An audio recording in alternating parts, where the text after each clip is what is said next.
What's up, Rishi? Not much. What's going on with you?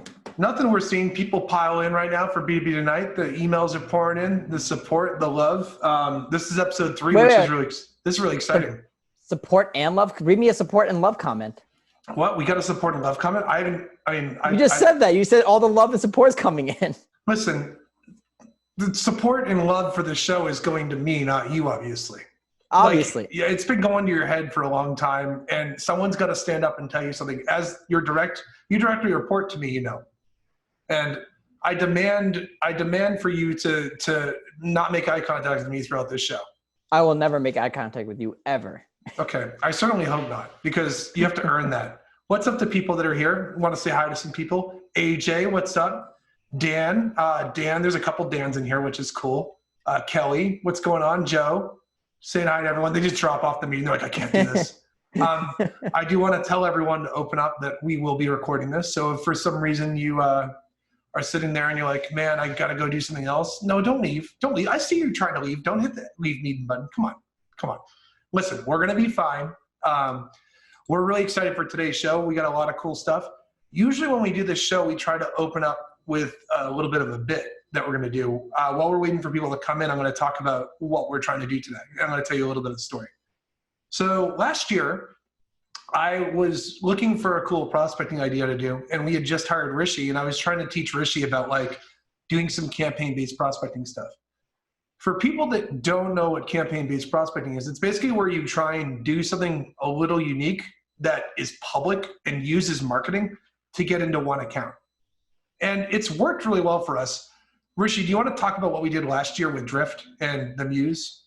Yeah, so we created 2 infomercials. One was for Drift, which was, we basically just started talking about how great they are. And they never asked us to do this. We just did it on ourselves, where we decided to say how great they were, what we liked about them, et cetera, and basically pitched them in this infomercial style video. I would love to show them it if we could. I would. I don't think it would go well on a Zoom, but we will show people, if you missed it last year, we will share a link with it afterward. We can put it in maybe in post-production, or I can just share it on social so you can see the videos we made. But we did 3 videos, and the whole concept is that you make a prospecting thing that you do, but instead of just sending it to the prospect, you put it out on social and tag the person you're trying to target.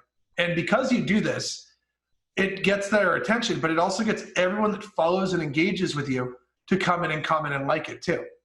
So what we want to do today is we're going to do a little bit of an experiment here. After David Dulany, next week we have Casey Jones on the show. We want to ask you people that are in here right now, we're doing this in front of hundreds of people that are going to watch the recording and see this and everything. We're asking you to give us a recommendation of who you want to have on the show right now. If you could pick one person that we could get on a show in the future, who would it be? Go over to chat right now and type it in. And what we're hoping is, think of someone that you'd like to get some insight from, maybe someone cool in sales and prospecting. Couple rules for us: they have to be active on LinkedIn. If they're not active on LinkedIn, this experiment we're going to try is not going to work.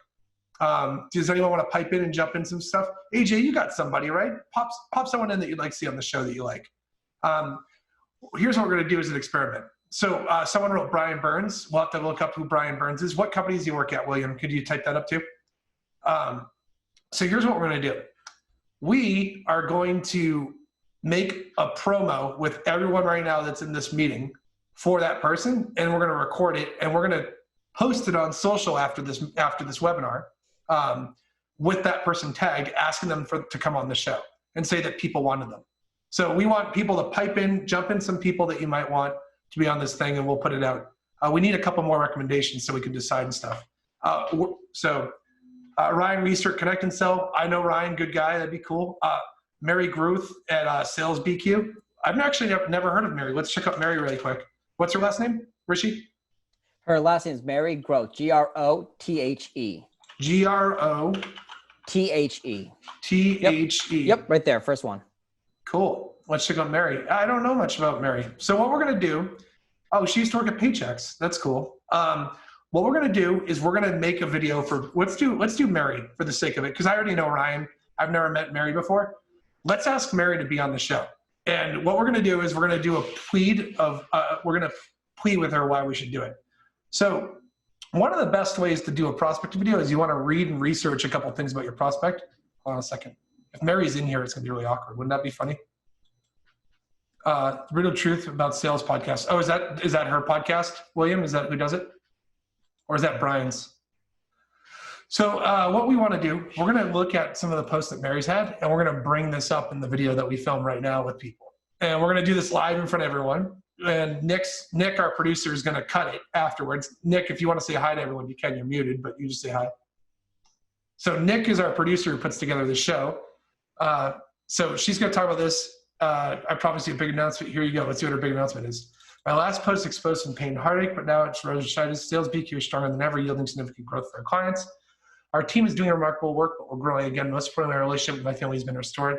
Pandemic shutdown is the greatest thing that needed to happen. Last month, I recorded a guest on the Sell or Die podcast with Jeffrey Gittimore. After hearing about the BQ method, he not only suggested I write a book about it, but he offered to help me write it and get it in masses. He only takes it a few authors per year and believes I have a story to tell. I'm excited to get the story to you. So she's obviously going to have a cool story to tell about this. I think we're going to talk about her book, The BQ Method. You ready, Rishi? I'm ready. All right, let's try this. People in the audience, feel free to be cool. And by the way, we will also check out Brian Burns too. Maybe we can do two and see how they go. Does that sound good? So let's do two. We'll start with Mary. All right, you ready? We're going to do this. I'm ready. All right. This is the cut. Everyone's here witnessing this. Hello, I'm Ryan O'Hara. This is Rishi Mathur over here. You might actually be on the other side, and pointing doesn't make any sense because we're probably going to show one of us at a time. Mary, we are here live on B2B Tonight. A lot of people are watching it, and we want to ask you to be a guest on here. You were requested by a couple people in chat, and we want to get you on the show. So we thought it'd be cool to ask you on the show live, and then when we post this, we'll put it on LinkedIn and tag you. I've heard a lot of cool things, and we just saw your post that you're working on a book on the BQ method. Kind of makes me want to eat barbecue while learning about the BQ method. I don't know about you, Rishi. Is that how you feel? Well, I'm starving now. Okay. I'm actually going to hop off to go eat. No, you're not. Nope. How dare you? How dare you? You will not do that. Stay here, please. Anyway, Mary, if you'd like to be on, I'm going to tag you on this video. All you have to do is DM me on LinkedIn, and we'll set you up to do something sometime in June. Pretty excited about it. And scene. Whew. So you see how we did that? We talked about her. We led with what makes her special. By the way, everyone listening, we're going to have David Dulany on in a second. We're just going to do one more. We're going to do one for Brian Burns. Oh, wait, I felt your emotions in that. You should definitely win an award for that. We'll figure an award to make you win. Oh, I know Brian. I saw Brian talk actually somewhere, but it's okay. We're going to get Brian Burns on. So I'm screen sharing here. You guys can see my beautiful screen. Let's get Brian Burns on. What do you want to do? What should be our angle for Brian? Want to look at some of his posts and see if we can come up with something personalized? By the way, this is how you guys should prospect if you can. If you're reading about a prospect online, find a couple things you can talk about here. Brian, I've seen Brian speak before. I didn't recognize him. I feel bad. Okay. What do you think about the state of sales selling? I can't play a video because you guys are on here. Does he have anything to say? All right, let's do sales and marketing. You have it all backwards. Did you know that that the buyer's journey is just a myth? Yes, the buyer wants something, needs to solve a problem, but no company has a decision. Making course or how to implement, change class. It's up to sales to guide the buyer through the process. All right, so we're going to talk about this post for a second, and we're going to use that to talk to Brian and get Brian on here. You ready, Rishi? Yeah, actually, I'll do this one. Okay, you're going to lead it. I'm going to hit record on my computer, by the way, too. I forgot to do that earlier. Sounds good. All right, go ahead. Hey, Brian, I'm Rishi, and right next to me is Ryan. Hi. And we are actually on B2B Tonight, and we've got requested by all of our fans and all the people that are watching us that we want you as our not next guest, but next guest. And I'm really asking, Brian, please. I saw your post, and please do this for me, man. I really need you to. I work for Ryan O'Hara, man. Like, my life can't get worse. Just help me. Help me. I read a lot of your posts, and I just need you, please. I feel like maybe you're a little needy there. And also, you threw me under the bus here. Brian, I've seen you before talk at conferences. I've liked your videos. You have some great stuff. The post he was talking about was about the buyer's journey. We were looking at that before this in front of the whole audience. We want to get you on the show. I was pouring my heart and soul out here, and wait to interrupt. We're gonna put a video up with me and Rishi. Rishi's gonna cry at the beginning. we're gonna put this on LinkedIn and tag you. If you want to be on the show, just DM me back and we'll hook you up, or DM Rishi actually. That might be kind of cool. But let's try it out. So everyone that's out here in attendance, if you don't mind, these 2 videos, we're gonna post them on our personal LinkedIn profiles. I'll also put on the LeadIQ LinkedIn. Go in and comment and like it and tag Brian and say something you like about Brian and why you should be on the show. And we'll do that afterward. It might take a couple hours for us to cut the videos. I don't know how quick you are, Nick, but we'll try and get it done. Let's jump into getting David Dulany on here, shall we? You guys ready? I wish if we had a better studio setup, we'd probably have music while you're promoting Dave. But like, I can do some music. It's Dave Dulany, yeah. David Dulany, yeah. That's our really crappy house band. Hey, what's up? How you doing, man? I'm great. Thanks for having me on. Yeah, we're really excited. Thank you everyone that helped us get Brian and Mary. We're going to be really excited to do that. Let's start with talking about you, man. How you doing with all the pandemic stuff? What's going on? Oh, well, going through hell like everybody else, but no, we're coming out the other side. We had to push the Tenbound conference out, obviously, but we're doing it virtual, so it's going gangbusters, and yeah, we're just really excited. So you're obviously one of my favorite people. I love your conference, by the way. Anyone that hasn't been to the sales development conference, it's probably the best for focusing on prospecting. I wanted to focus today primarily on a really major topic that I hear a lot of people talk about, especially today in the climate.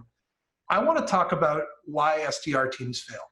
And I can't think of someone better who's had experience with working with teams that are struggling, people trying to find out what they're trying to do. If they're a new product, they have to figure out how to build a team that's scalable and get that product out. Let's start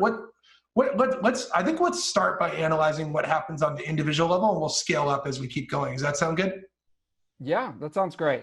Right, before we begin, I had a question. What is that little character next to you, David? There's like a little guy next to you, and I need to know about this. Yeah, absolutely. The whole world needs to know about this. This is Mr. Pep-Talk, and he's the boss that you always wish you had, and a lot of SDRs wish that they had, because SDR management is tough. But yeah, Mr. Pep-Talk is always behind me, always backing me up. That's awesome. Where can we get a Mr. Pep-Talk? Just go to mrpeptalk.com or we actually posted him on the Tenbound blog too. Rishi, you'll finally have someone that cares about your well-being as a boss. I really need that. He's the boss that you wish you had, Rishi. So. Glad to see he's in middle management. All right, so you have a new client that comes in. We're not going to use any names. Yeah. What's the first thing that you usually do to try and diagnose what the hell's going on? Are they companies that don't have teams already? Are they companies that have teams that aren't hitting numbers? Like, what's usually the scenario? Yeah, so we've worked with a lot of different levels. Usually it's either they're just starting the team, or they're trying to figure out, what's going on and why they're not performing. And so let's start with, if they're just starting the team, obviously it's, you can't just hand off the process to someone and hope for the best. I mean, I think that's the number one, problem that we see out there, is that it seems like doing sales development should be pretty simple. You just kind of get some names and get LeadIQ and, plug them in and they're off to the races. But it's more complicated than that. And people don't realize that, especially if it's a, no offense, but if it's a technical founder and they just got a few bucks and they want to go to market, then it's, hire somebody, put them in the seat, buy LeadIQ, and you're off to the races. And it's a recipe for failure. Yeah, oh, go ahead, Rishi. Sorry, what were you going to say? Yeah, I'm so sorry about this, but I just want to remind people, if you guys have any questions, please feel free to ask in the chat, or especially in the Q&A. We're willing to answer everything you guys have to ask. Yeah, as long as it doesn't involve me giving away my secrets of what shampoo I use for my hair. It's something I will never tell anyone. It's not Dove. That's what I use for soap. Now people know what I smell like. Thanks, Rishi.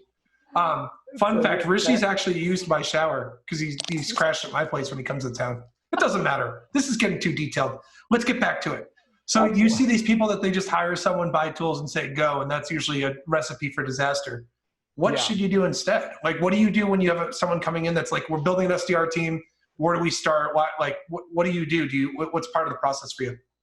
Yeah, I mean, first and foremost, it's just make a commitment to figure out the process before you plug in the people and the tools. So process has got to come first. So, again, depending on if you have product market fit or you're trying to figure that out, it's like, how can you back up the buying process into just a whiteboard, scenario? How do people find out about you at the top of the funnel?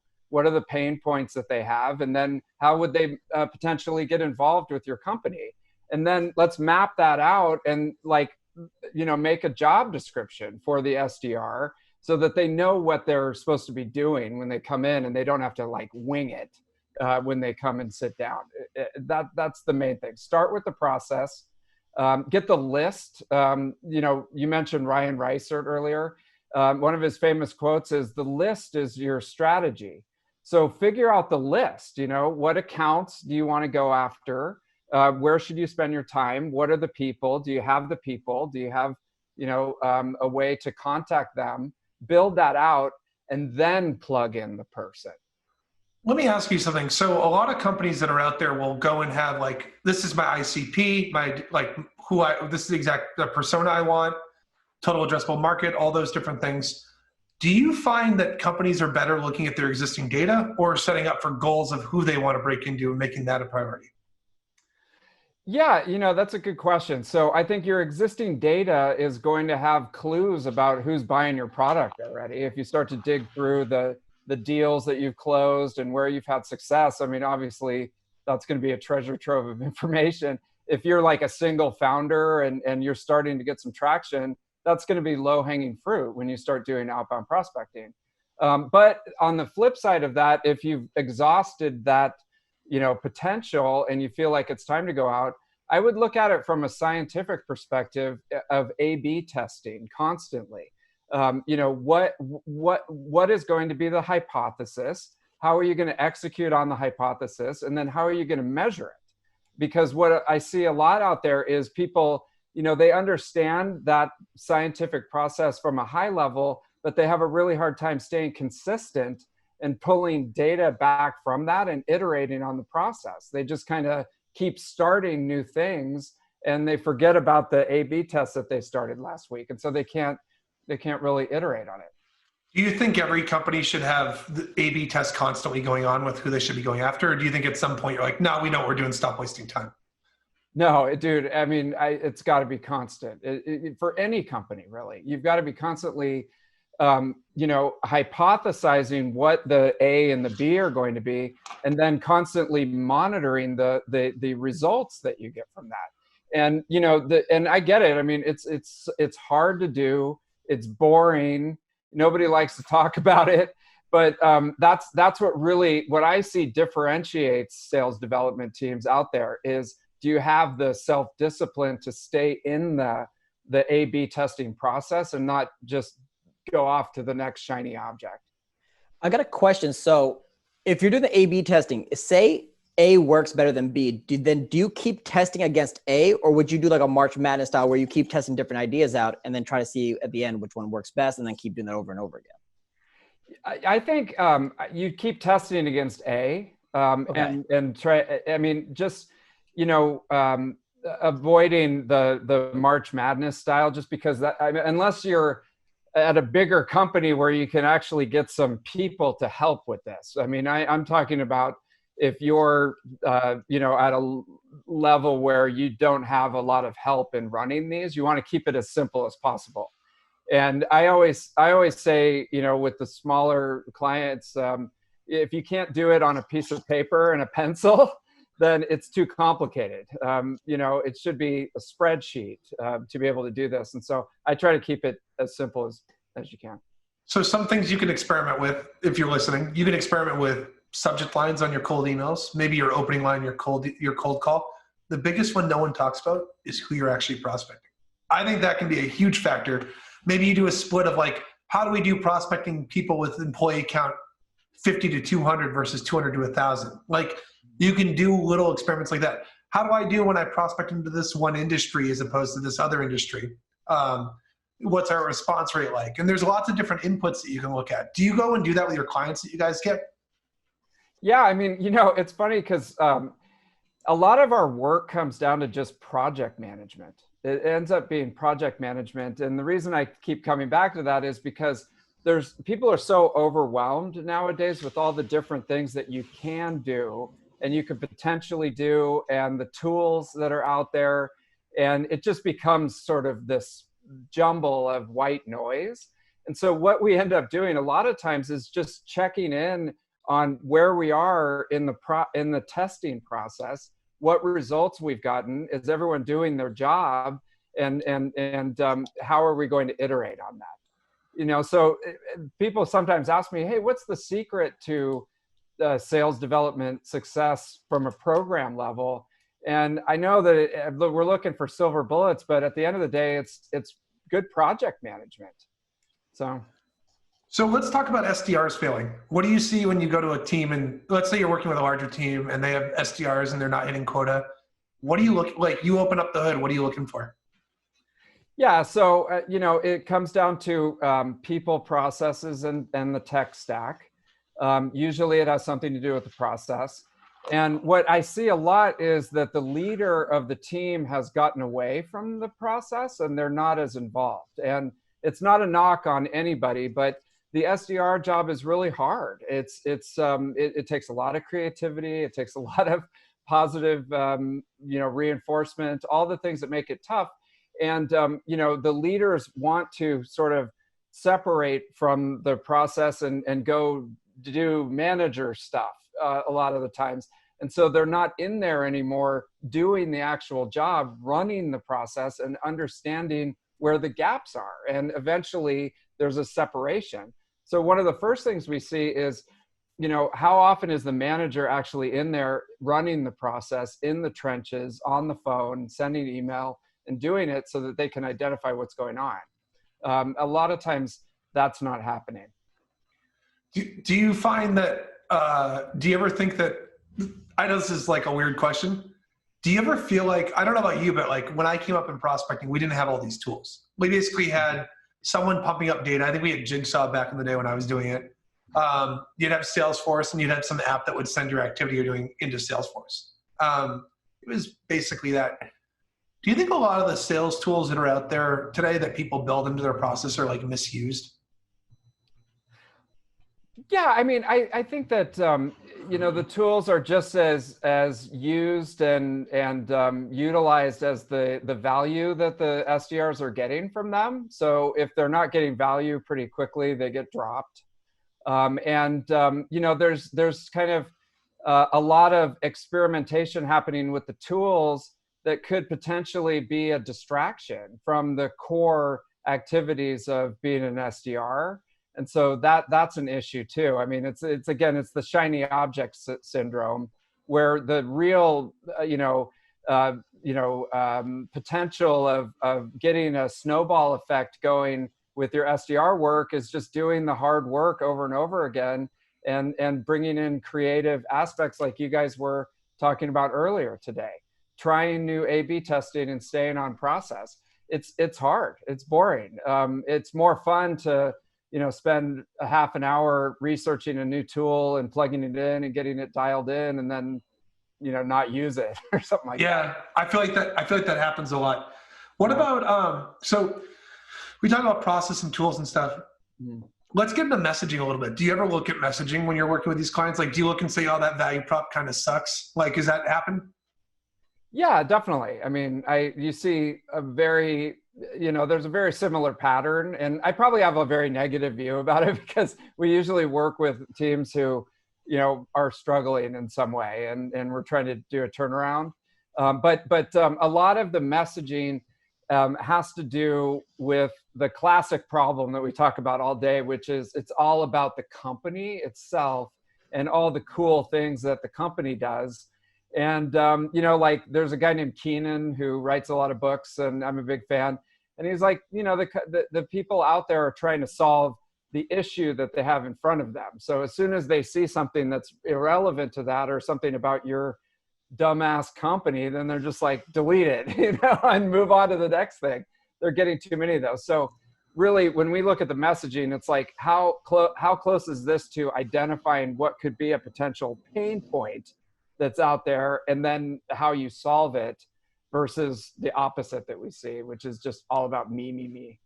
I remember when I was a BDR, I used to think like, I think this is an output thing that if you're listening to this and you're an IC, not a leader, but there's also a mentality of like, I'm going to send this message or I'm going to do this call.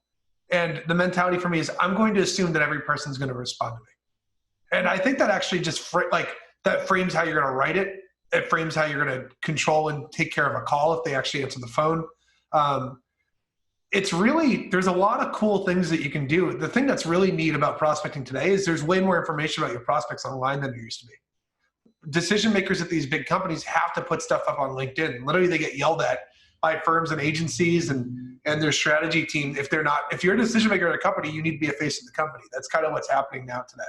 And a lot of the people that we're targeting and going after at the companies that we work at are facing the same thing. So there's all kinds of cool stuff that you can talk about. Like when I used to sell the network and IT people, I used to talk about like all the cool stuff they were building. And we did stuff with traffic. And I used to be like, it must be so cool knowing that millions of people, literally the size of New York City, is visiting your website every month. Like that's pretty cool. Thinking of like this large scale idea that you've built something that millions of people are seeing every day. That's a cool angle. And that's a nice way to make an actual connection with someone.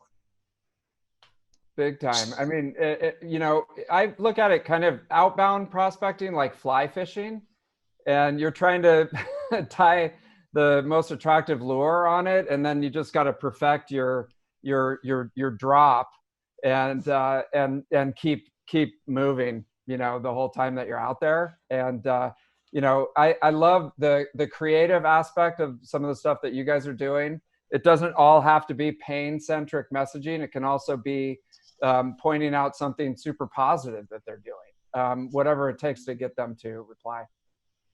I feel like the perspective that I have is like, if you're prospecting someone, they have buying power, they're probably an extraordinary person. And if they're in a position where they've done something that's extraordinary and they're doing something great, you need to give them I can't even say the word, extraordinary outreach. Like your cold call and cold email, you just send them a stock message. I actually think they take it as an insult. I don't know if you get this. Like I'm not trying to brag. Like I have a lot of people that will ping me and it's like they never read my LinkedIn profile or saw that like I'm trying to peacock a little bit. You know what I mean? I want to dance around with cool feathers on me. Yeah. I guess that's what I'm trying to do. He's not lying. He actually has feathers and he wants to dance around with them. Listen, I'm super humble. Okay, Rishi, how dare you? By the way, everyone, I want to remind everyone to ask questions in the chat if you want. We can go out of order and stuff, and like we're talking about stuff. I'll go ahead. What were you going to say, David? Yeah, I just think that, we went to a very automated inside sales motion, with all the great tools that are out there, and they've helped a lot with productivity. But, sometimes with those really important people, it's like things that don't necessarily scale, like what you're talking about. And there's a guy named Stu Heineck. I think you've had him on your show, and he's got some great books about just doing crazy stuff, in order to get those very high level people. And sometimes you just got to think outside the box with, trying to get in front of them. Yeah, Stu is great. He talked a lot about doing some stuff with like, he'd send cartoons to prospects. Some guys sent swords to prospects. Like he'd go get a sword forged. All of us have indisposable budgets that we can use on things to get a prospect in. If you went to your sales manager and said, can I have $100? And they're like, why? And you're like, because if I get a meeting and we close this person, which we have a 25 to 30% close rate on, we're going to get thousands, maybe tens of thousands of dollars. Like it's a no-brainer for ROI, especially if you work at software sales or something with high margins where you're going to make a lot of money if you get the person in the door. Yeah. So you interview and talk with a lot of people too. I know you've done podcasting, you've got your conference and stuff. Yeah. What are some new things that you're seeing on the leadership end? So if I'm a leader and I run an SDR team, what's sort of the management style? Is it coaching more? Is it teaching more? Is it some sort of combination of those things? Is it someone that's trying to inspire them to do something differently? Like how do you get those people motivated to do something? Yeah, I mean, one trend that I see a lot with like very high performing SDR leaders is that they're very savvy on working within the company. And if you look at it, we're kind of sitting at a intersection of like 5 different groups within a company, especially as you get up to a bigger company. You're interacting with obviously marketing, sales, the executive team, product development, customer success, to get information for your team's playbook. And they're just really good at marshaling resources and working politically within the organization to support the SDR team. And I'm just excited about some of the new leaders that are coming up. I mean, we really do have a seat at the executive table in a lot of companies as SDR leaders. A lot of the ones that are speaking at the virtual conference, I mean, they're very well regarded because they can get stuff done and they're elevating the SDR position. As far as managing, the teams themselves, there's some great ways to coach teams now, especially if they're listening to the calls. I think there's a couple, obviously the call recording and mining technology that's coming out. You can actually hear the conversations that are happening. And then some of the agent assisted dialing solutions where you can have a lot more conversations and be able to coach to that. That's real time. That's what the SDRs are saying. And so if you're able to coach like that versus, the usual one-on-one is like, hey, how's it going? Oh, it's fine. Okay. It's useful. So being able to coach like that makes them more successful. Yeah. Rishi, we'll get to the question in a second. I just want to, real quick, I wanted to ask something really quick or make a point. One thing that I've actually been thinking about a lot is like, why was I motivated as the BDR? Like when I was coming up and getting out of school and stuff. And I remember I wanted to work in marketing, but I didn't really have a chance to. So I took a prospecting job. I'm really glad I did it because I wouldn't be where I'm at if I didn't do that originally. Like I learned a lot. I realized I had a little niche of an area where I could be creative and do some fun stuff. One of the things that I think is also really important is finding your team's why and having the why be different. It doesn't have to necessarily be your company's why. Like for me, when I was at Dine, we were a company in Manchester, New Hampshire. And don't take this the wrong way, people that are not in Manchester, New Hampshire. I'm not insulting you. But we all had a chip on our shoulder thinking, all these people say that you can't build a tech company in New Hampshire. Like you have to be in San Francisco or Boston or New York. Like you can't be in the boonies in the woods and be building a prospecting team and getting in conversations with all these different companies. That really got me fired up. Kyle York did that. And I remember I'd get on a cold call tone and I'd be like, no, you have to work. Like I'd be fired up and be like, you have to work with us. Like we're way different than these other companies. If you want to go, like, it almost felt like we were challenging the status quo when we're being a prospector. And I thought it was a really good why. And the coaching for that made it easier for me because I was super passionate about the product because the why lined up with something that I cared about. Yeah. I mean, I see that a lot. I mean, SDRs just get super burned out and they lose their motivation because it's just, the mindset is like, I have to hit my number and I have to get a certain number of appointments and demos set. And if I can't do that, then I suck, and they just get down into a spiral. So we try to turn that around. One is like finding your why. Why are you doing this? Like, what's the end game? And build that camaraderie like you had at Dine. And then also it's like, there's a lady named Andrea Waltz who I think you might know of. She's got a philosophy of go for no. And it's like instead of pinning all your hopes on, getting a positive result, instead just make a goal to have 100 people say no to you this week. Because and then you're always going to hit your goal every time, and just trying to shift that mindset and add some passion and fun to it. So, because it's a burnout, job sometimes. All right. So we have a question from a guy named Alex, and he goes, when you have folks on the team with low activity, outbound dials, and a work from home model, what's the approach you think works best rather than that says row harder? Yeah. So, you don't want to be a micromanager, right? And the classic response to that is, looking at the results and how it's converting back from activity.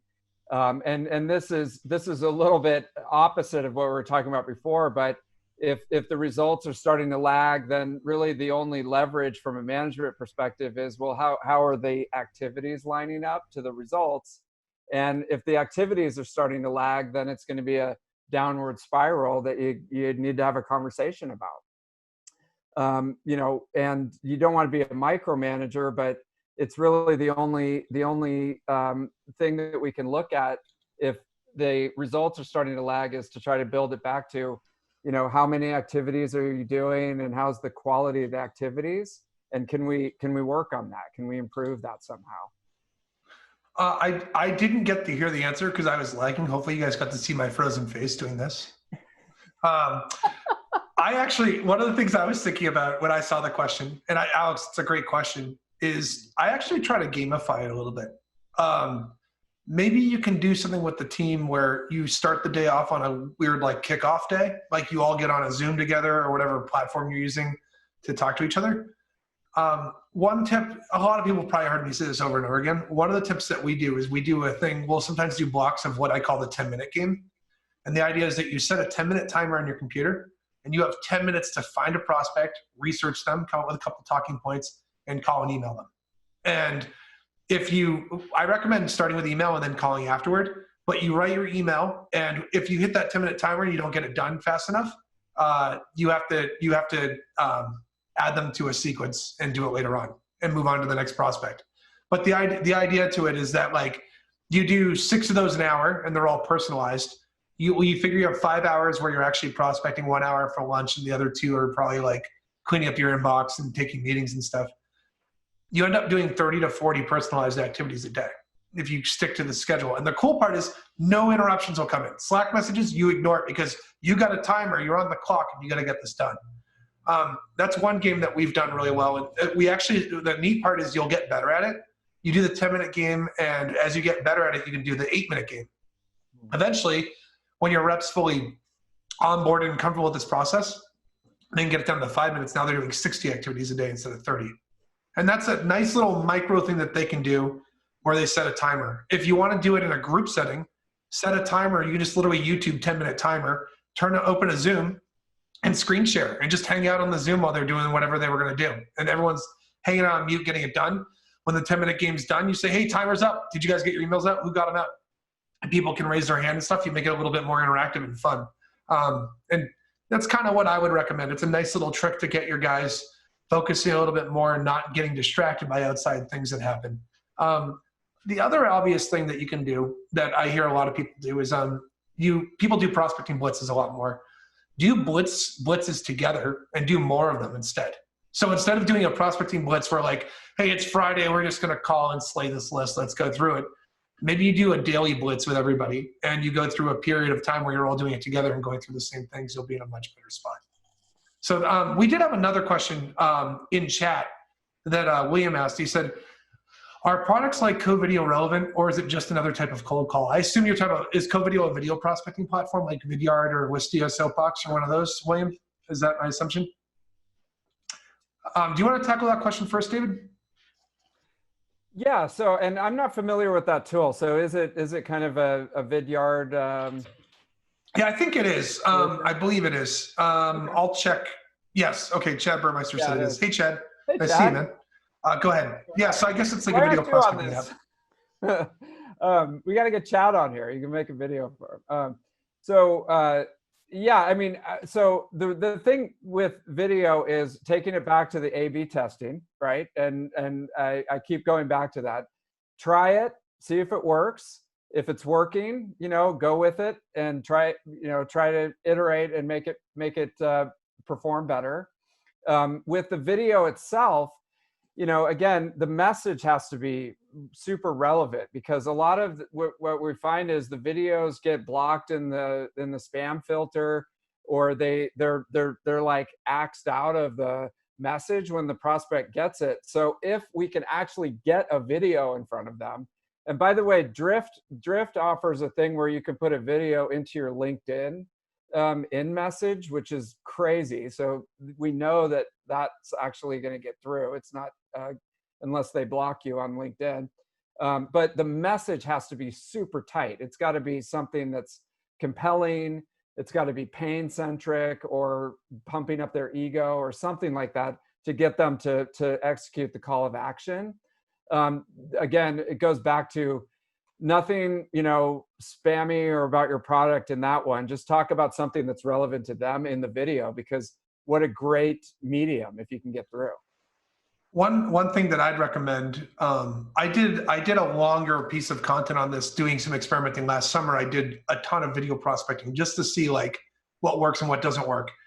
If you send it over email or LinkedIn message, the longer your video is, less text in the actual copy that you send with the video. So if you're sending something on LinkedIn, for example, don't write a long block of text for the video. Make it really short and use the text to date someone to watch the video.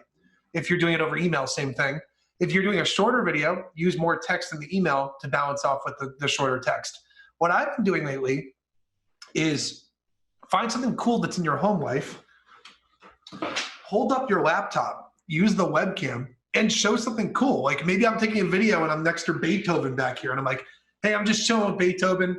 I know you're a big fan of classical music. I saw you went to Berkeley.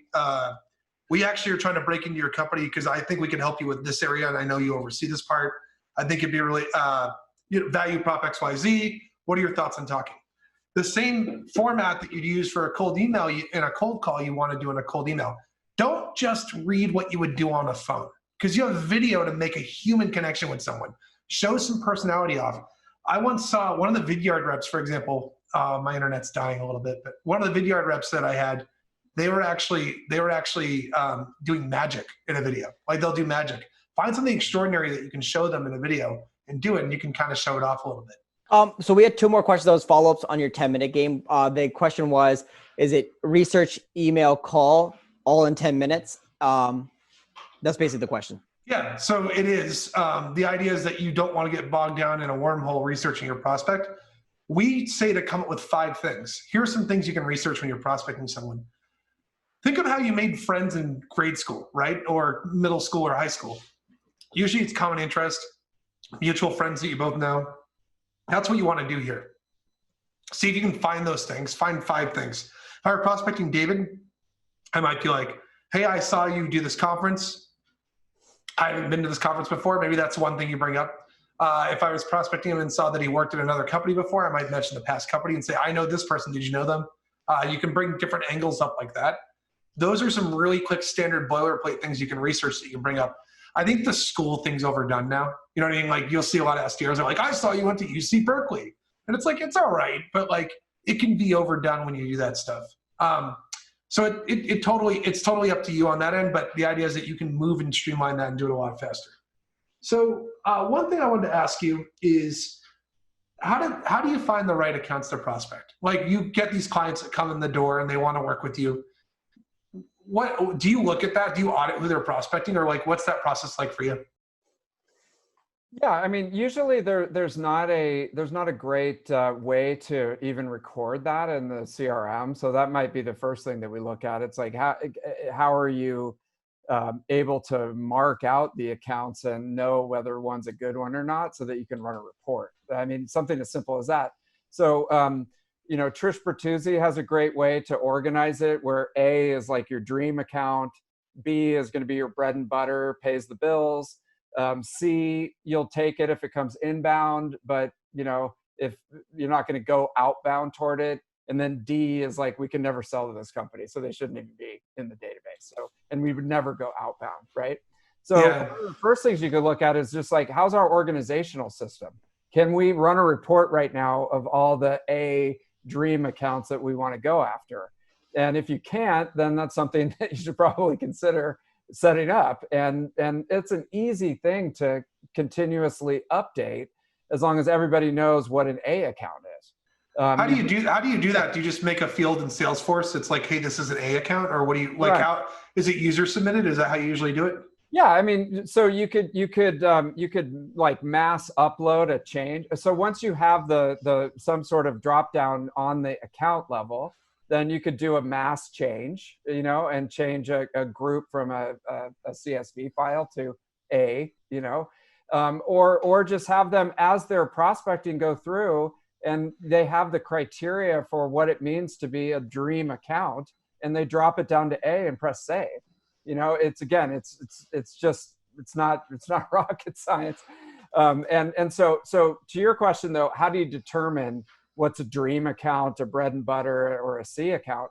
You got to sit down and say what have been the dream accounts, what are the criteria from a funding perspective, a revenue perspective, from a headcount perspective, what kind of technologies should they use, what makes something like that would be a game changer for our business into an A account. And then let's get at least 5 or 6 bullet points down on a piece of paper that says what that is. Great. Everybody agree on it? Awesome. Here we go. Let's start marking it out. Same with B, same with C, same with D. So that's at a basic level, how you can set it up.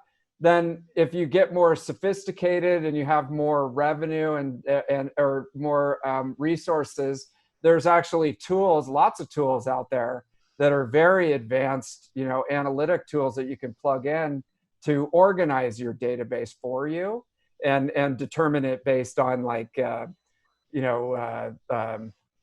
predictive analytics and things like that.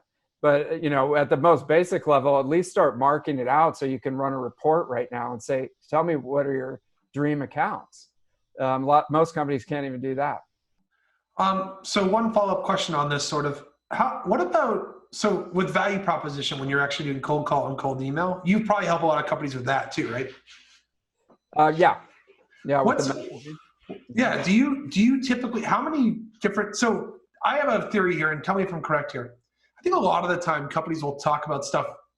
You'll see prospectors that describe stuff as if a marketer wrote it, which is not necessarily always right, because the advantage an SDR has or an AE that's prospecting is that they can differentiate and tweak their messaging based on the prospect that they researched.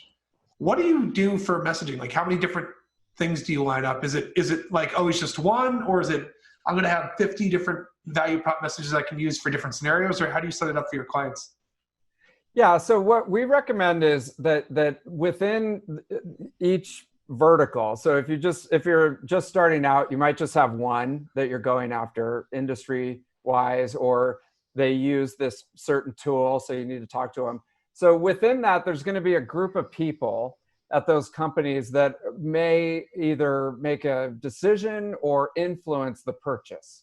And we'll bucket those into, I don't like to say persona because it has a lot of, people just get triggered, but we'll bucket those into a people group. And within those people groups, each of those people right now during this crisis, for example, has a certain number of problems that they're trying to solve. There's probably 5 or 6 problems per person. Okay, so let's list out each of those 5 people that we're going to be talking to. And then underneath there, write out at least 3 to 5 problems that they're having right now. Okay, now we've got 20 or 30 pieces of information across there, and there's 30 potential messages right there that we can use for our cold call, we can use for our email, we can use for our video, etc. Problems that they're having. We hear out there that people like you, Ryan, have these problems. Oh, I have problems already. I got problems, dude. My problems got problems. Okay, I mean, I got a lot of freaking problems. And so if somebody reached out to me and they're like, "Hey, we talk to a lot of people like you who have this problem, and we can really help genuinely. Can I get a few minutes of your time?" Dude, tell me how you feel. I'm ready to listen. Yes. Let's lie down on the couch.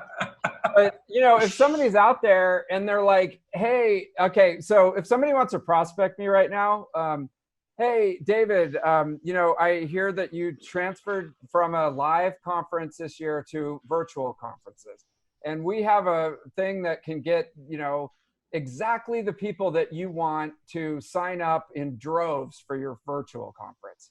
Can you give me 5 minutes of your time to show you how I can help with that?" Dude, I would take that call all day. I want to figure out how to do that. Yeah. You know what I mean? So you got to figure out what that is for you, like for your SDR team, and then build all your messaging. I feel like a lot of people think that prospecting can be luck, and it totally doesn't have to be. Like, it's not. If you're getting someone that writes back to you just because the value prop lines up, it probably means you're not doing enough. Like, because there's other stuff. Like, some people, honestly, if someone likes you, they're way more likely to write back to you too. So there's a way to deliver a value proposition that can be helpful for them, but still be likable while you're doing it and have an impact on that. So we are getting close to time here. I do want to ask a couple of questions about the sales development conference, and one last call. If anyone wants to ask any questions before we wrap up today, in the Q&A, this is your last chance to do it. So ask some questions. We're asking this. So you guys are moving online with this conference. You obviously have a lot of great speakers and stuff. Why should people go to this conference if they're listening to this and they're like, oh, it's cool. Like, what's the biggest thing they'll get away from it? Or take away from it? I mean, you know, our whole thing from the get-go is we're 100% focused on sales development. And, you know, there's a lot of great conferences out there, but if you want information about sales development that's focused on that, then you come to Tenbound, you know? And so if you look at the speaker list, it's going to be, you know, directors and senior managers and practitioners of sales development with you know, others sprinkled in, but it's really the hardcore people that are doing the job on a daily basis, sharing their best practices on how to do it better. People that I really admire and think really need to be out there. So it's if that's what you're looking for, then we got it. You know, if you want to know other stuff, then there's a lot of other resources out there. But let's not forget too. It's also free, right? Yes. Like the online version, you can literally watch it free and go. Like, you don't have to pay for travel. You could sit at home in your pajamas and literally do this. I'm guessing Rishi's wearing pajamas right now under that suit coat. Are you really? Yeah. So like this is a dream. You could watch some of the best sales development leaders do this in your jammies. It's a dream come true. Yeah. And this one, so Ryan, just real quick, this one is really focused on the leading the teams and like getting out ahead of, you know, it from a programmatic level as far as the processes and the tools. And so if you're trying to build a sales development program, if you're running one, or if you want to get into leadership, the one in June that's coming up is all focused on that whole process. So it's really unique. It's going to be really interesting. So what's the date for people if they don't know? Yeah, so we've got one June 18th. So that's in about a month from now. And then we're doing another one at the end of August that's going to have tracks for the leaders, but also for SDRs specifically on tactical stuff, and for revenue operations for the plumbers that are putting everything together on the back end. Yeah, I'm pretty excited. And on our end, we're actually going to do a special B2B Tonight episode during the conference. So Rishi and I will be doing the same thing. I don't know who we're going to get yet. We'll have to look at your speaker list and be like, oh, who should we interview and stuff. Maybe we'll do a mega episode or something. But I'm really looking forward to it. It's one of the last year I went. It's some of the best talks I ever saw were from that conference. A lot of them are really. It's a good mix of like individual tactical stuff and big strategy stuff you can do for the sales development team. How do people sign up? What do they have to do? Yeah, just head over tenbound.com, tenbound.com, and there's a big button right there. It's free. And by the way, all the talks from 2019, 2018, 2017 are posted on Tenbound for free to watch as well. So there's a treasure trove. We call it like a PhD in sales development if you want it. And it's free. Well, you have your own little TED Talk there. And Mr. Pep-Talk is available. he doesn't do TED Talks, Rishi. He does Fred Talks. All right, that's what he's made. It's a bizarro version of TED Talks. So thank you very much, David, for being on. On our end, there'll be a recording emailed out to people. What I want to remind people is we're going to post those videos of asking those other people to come on. Please look for my profile, Rishi's profile, and the LeadIQ LinkedIn profile. We're literally going to post videos of us, the videos we filmed with all of you earlier, asking for these people to be on, and we could use their help of getting their attention with some likes and comments and stuff. So please help us if you don't mind. I know Rishi was a little needy in his. He's very needy in real life. It makes me uncomfortable. Please stop making eye contact with me, Rishi. Please. I don't make eye contact with you ever. David, I You're- never do. Thank you very much, David Dulany, for being on. Everyone else, we'll talk to you soon. Thank you for coming on.